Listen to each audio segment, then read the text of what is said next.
రైతులు చూసినట్టయితే ఇది నిర్వేదంగా మాట్లాడతారు. తడిసినా ఇంతే, తడవకపోయినా అంతే. కొనుగోలు అనేది ఇంకా ఎక్కడ ముమ్మరంగా సాగట్లేదనేది రైతుల యొక్క ఒక బాధపడతా ఉన్నారు. కాబట్టి ఈ ప్రభుత్వాన్ని మేము కోరుతున్నాం. రైతాంగాన్ని మీరు వెంటనే ఈ ఏర్పాట్లు అప్పటికప్పుడు వచ్చేవి కావివి. ఎప్పుడు కూడా సీజనల్‌గా 2 సీజన్‌లు వస్తాయి. 2 సీజన్‌లకి అప్పటికి మీరు ఏ విధంగా యంత్రాంగాన్ని సమాయత్తం చేయాలి, రైస్ మిల్లర్స్‌ని సమాయత్తం చేయాలి. కింద కొనుగోలు చేసే ప్రొక్యూర్‌మెంట్‌కి సంబంధించిన చేయాల్సింది పోయి, ఎవరికి వాళ్ళు ఏదో ఒక ఆర్డర్స్ ఇవ్వటమే తప్ప, ప్రాక్టికల్‌గా రైతుల్ని ముమ్మరంగా ఒకేసారి ఈ రైతాంగం దగ్గర నుంచి ధాన్యం కొనుగోలు చేశారు, మాకు మంచి రేట్ వచ్చిందని సంతోషం లేని విధంగానే రైతులు ఈ రోజు ఉన్న పరిస్థితి ఉంది. కాబట్టి ప్రభుత్వాన్ని మేము కోరుతున్నాం. ఇప్పటికైనా సరే వాళ్ళు ఎక్కడ పెట్టుకుంటారు? ఎక్కడ దాచుకుంటారు? ఎక్కడ గోడౌన్‌ల ఫెసిలిటీస్ ఎక్కువున్నాయి?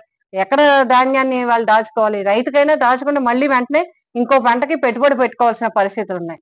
కాబట్టి వెంటనే ఏదైతే ఎక్కడైతే తడిచిన ధాన్యం ఉన్నాయో, మీరు రైతు భరోసా కేంద్రాల వారీగా నేను కలెక్టర్ గారిని, గవర్నమెంట్‌ని కూడా ఈ ప్రభుత్వాన్ని, కూటమి ప్రభుత్వాన్ని కోరుతున్నాం.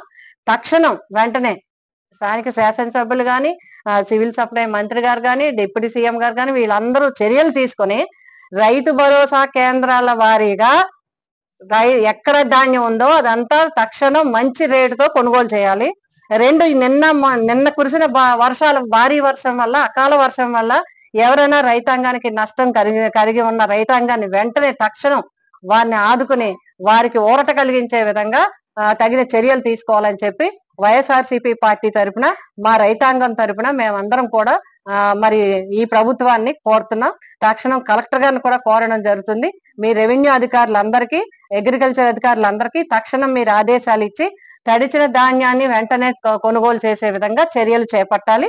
ఉన్న ధాన్యాన్ని కూడా మంచి రేటుకి కొనే విధంగా చర్యలు చేపట్టాలి.